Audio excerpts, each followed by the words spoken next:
soy Emiliano Bañuls y hoy les voy a platicar del saneamiento por vicios ocultos. Empezamos por los antecedentes. En la antigua Roma se regula respecto al contrato de compraventa de esclavos y de animales. Para estos casos, el vendedor debía de guardar las cualidades de la cosa y en el supuesto de que incumpliera con alguna de ellas, el comprador tenía la acción redivitoria o la quanti minoris. Con la redivitoria se regresaba las cosas a como estaban antes, es decir, deshacía los efectos de la compraventa, y con la quanti minoris se disminuía el precio de la cosa vendida. En 1804, en el Código Napoleón, se regula en su artículo 1644 que en caso de encontrarse los vicios ocultos, el comprador puede elegir entre la rescisión de la compraventa o en la disminución del precio de la cosa comprada.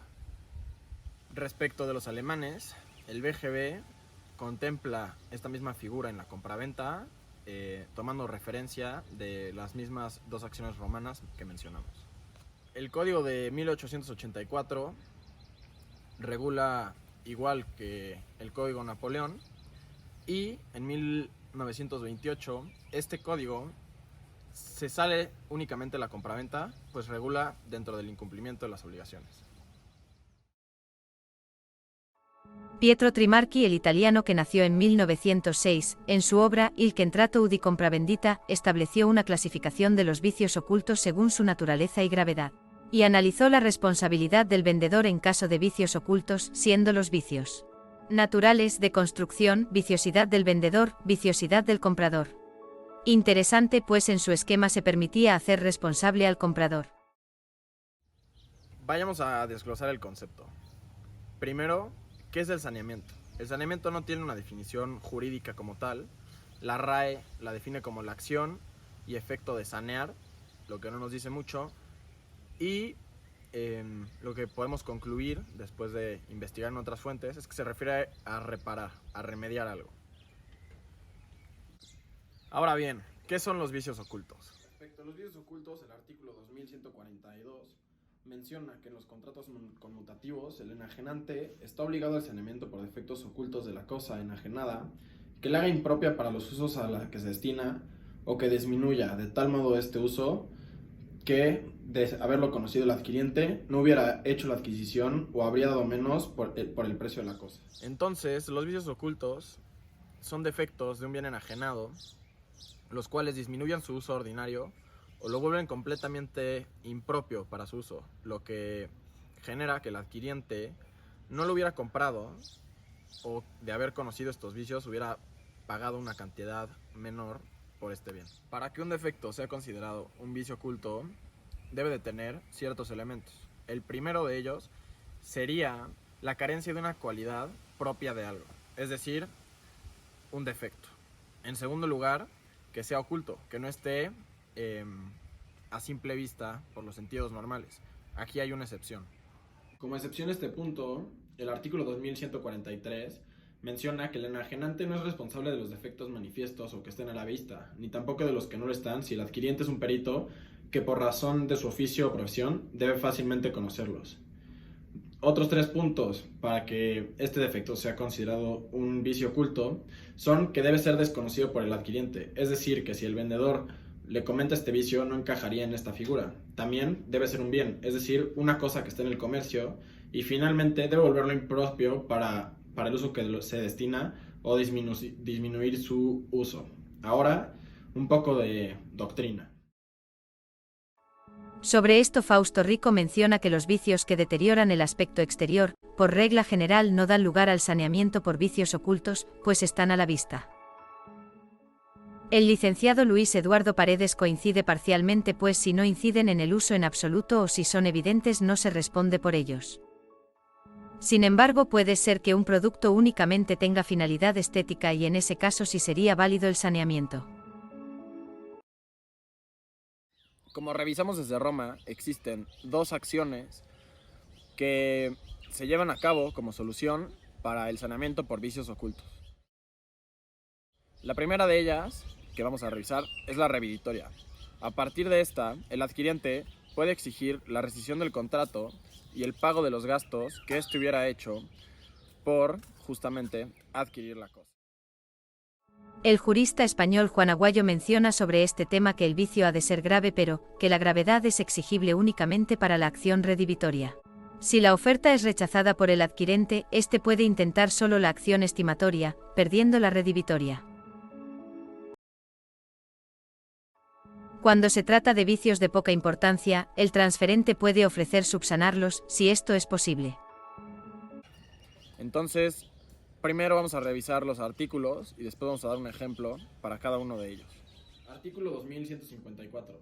Si la enajenación se declara resuelta, debe devolverse la cosa enajenada en el mismo estado en que se entregó, siendo responsable el adquiriente de cualquier deterioro que no proceda, el vicio o defectos ocultados.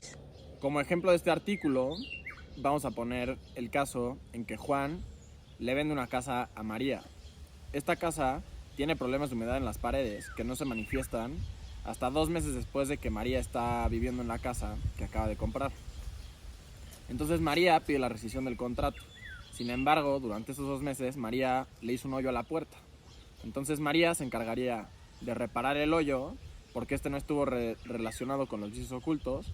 Y bueno, se resuelve el contrato, se le regresa la casa a Juan, se le regresa su dinero a María y paga los daños de la puerta.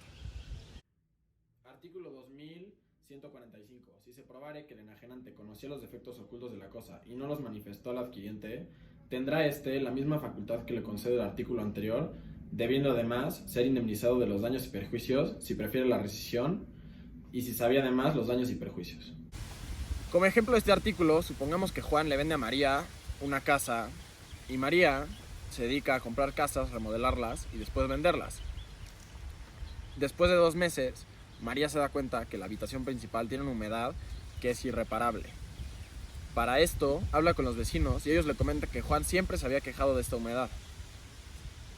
Por lo que María ahora sabe que Juan tenía el conocimiento de esto y no se lo manifestó. Y además, por comprar esta casa, dejó de ganar lo que pudo haber ganado por comprar otra casa. Entonces va con Juan, se rescinde el contrato y además le puede exigir los daños y perjuicios, dado que Juan conocía de este problema.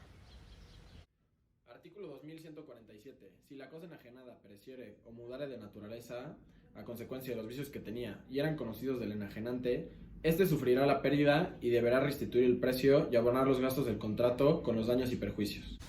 Como ejemplo de este artículo, tenemos otra vez que Juan le vende a María, pero ahora son unas plantas para su restaurante. Él le dice que son fáciles de cuidar y que están en perfecto estado, y después de 2 días las plantas tenían cierta enfermedad que hace que se sequen en tan solo ese corto periodo de tiempo. Entonces María, al enterarse que Juan conocía de esta enfermedad, puede pedir la rescisión del contrato y además Juan va a sufrir la pérdida de sus plantas. Existe una discusión sobre si la acción redivitoria es rescisoria, pues el Código Civil habla de rescindir, o como segunda opción una acción de nulidad tal como se dice en el BGB. Los que la defienden como una acción de nulidad, como Gutiérrez y González, que mencionan que se actúa por error, siendo un vicio del consentimiento, con lo que no se acreditan los elementos de validez. Juristas destacados como Frausto Rico, Bejarano Sánchez, Rogina Villegas, Borja Soriano, Martínez Alfaro y Luis Eduardo Paredes la defienden como una acción rescisoria. Para defender esto, Frausto Rico argumenta en primer lugar que así lo consideró el legislador, previéndolo así en las consecuencias de incumplimiento. En segundo lugar, argumenta que la acción redivitoria no excluye la nulidad y se pueden ejercer las dos de forma separada. Ahora hablaremos de la acción estimatoria o quanti minoris, a partir de la cual se rebaja el precio proporcionalmente a lo que debió de haber costado si no tuviera el determinado vicio. El siguiente artículo habla de los casos en los que se puede elegir entre cualquiera de las dos acciones. Artículo 2146. En los casos en que el adquiriente puede elegir la indemnización o la rescisión del contrato, una vez hecha por él la elección del derecho que vaya a ejercitar, no puede usar el otro sin el consentimiento del enajenante. El siguiente caso habla de cuando se pierde el bien, pero aún así se puede pedir la reducción de su precio en virtud de los vicios ocultos. Artículo 2160. Si la cosa enajenada con vicios redivitores pierde por caso fortuito o por culpa del adquiriente, le queda a este, sin embargo, el derecho de pedir el menor valor de la cosa por el vicio redivitorio. Un ejemplo de este sería cuando Ana le vende a Pedro un coche que no le sirve bien el motor. Pedro está manejando y justo cuando se lo venden, lo choca. Eso termina en una pérdida total, pero al demostrar que el motor no servía bien, puede pedir una reducción mucho mayor en el precio, porque le iba a costar más repararlo. Entonces el coche en realidad no costaba al precio en que se lo habían vendido, aunque el coche pues ya no exista, y Pedro de todos modos pues, te sufrirá la pérdida del bien. Para Ennecerus será posible alegar, en adición a los remedios por vicios ocultos, una indemnización cuando el transferente haya actuado con culpa. Dice Ennecerus puede exigirse indemnización no solo cuando concurre uno de los casos determinados por vicios ocultos,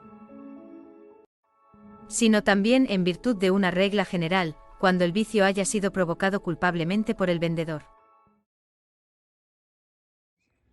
Ahora hablemos de los plazos. El siguiente artículo lo explica muy bien, pero se los adelanto. Para bienes inmuebles se tendrá 1 año para ejercer cualquiera de estas acciones, y para bienes muebles se tendrán 6 meses. Más adelante veremos qué pasa en casos más específicos. Artículo 2149. Las acciones que nacen de lo dispuesto en los artículos 2142 a 2148 se extinguen en un plazo de 1 año tratándose de bienes inmuebles y de 6 meses tratándose de bienes muebles, contados desde la entrega de la cosa enajenada, sin perjuicio de lo dispuesto en el caso especial a que se refieren los artículos 2138 y 2139. El siguiente artículo habla de cosas remitidas desde otro lugar que se echaron a perder rápidamente. En este caso, el comprador debe hacer la reclamación inmediatamente. Artículo 2153. Cuando el animal muere dentro de los 3 días siguientes a su adquisición, es responsable el enajenante, si por juicio de peritos se aprueba que la enfermedad existía antes de la enajenación. Y artículo 2161. El adquiriente de la cosa remitida de otro lugar que alegare que tiene vicios redivitorios, si se trata de cosas que rápidamente se descomponen, tiene la obligación de avisar inmediatamente al enajenante que no recibe la cosa. Si no lo hace, será responsable de los daños y perjuicios que su omisión ocasione. El siguiente artículo habla sobre los rebaños. En este caso, si tú compras 2 ovejas y una de ellas tiene un vicio, solo se va a poder exigir la acción respecto de la oveja que tiene el vicio, a menos que pruebes que no hubieras comprado las 2 si alguna de ellas no tuviera el vicio. También, si es un vicio contagioso respecto de todo un rebaño, pues claro que se va a poder pedir la acción respecto de todas las ovejas. Artículo 2150. Enajenándose 2 o más animales juntamente, sea en un precio alzado o sea señalado a cada uno de ellos, el vicio de uno da solo lugar a la acción reviditoria respecto de él y no respecto a los demás, a no ser que aparezca que el adquiriente no habría adquirido el sano o sanos sin el vicioso, o que la enajenación fuese de un rebaño y el vicio fuere contagioso. Los siguientes artículos son sobre la presunción de adquirir una colectividad de animales. Artículo 2151. Se presume que el adquiriente no tenía voluntad de adquirir uno solo de los animales cuando se adquiere un tiro, yunta o pareja, aunque se haya señalado un precio separado a cada uno de los animales que se componen. En caso de remate o adquisición judicial, sucede lo siguiente. Artículo 2162. El enajenante no tiene obligación de responder de los vicios redivitorios si el adquiriente obtuvo la cosa por remate o adquisición judicial. En esta figura se puede restringir, renunciar o ampliar su responsabilidad siempre y cuando no exista mala fe de ninguno de los contratantes. Así lo explica el siguiente artículo. Las partes pueden restringir, renunciar o ampliar su responsabilidad por los vicios redivitorios siempre que no haya mala fe. En cuanto a la determinación de los vicios ocultos, según su tiempo de origen, su valor o la afectación de su uso, se tienen los siguientes artículos. Artículo 2156. La calificación de los vicios de la cosa enajenada se hará por peritos nombrados por las partes y por un tercero que elegirá el juez en caso de discordia. Artículo 2157. Los peritos declararán terminantemente si los vicios eran anteriores a la enajenación y si por causa de ellos no puede destinarse la cosa a los usos para que fue adquirida. Artículo 2159. Incumbe al adquiriente probar que el vicio existía al tiempo de la adquisición y no probándolo se juzga que el vicio sobrevino después.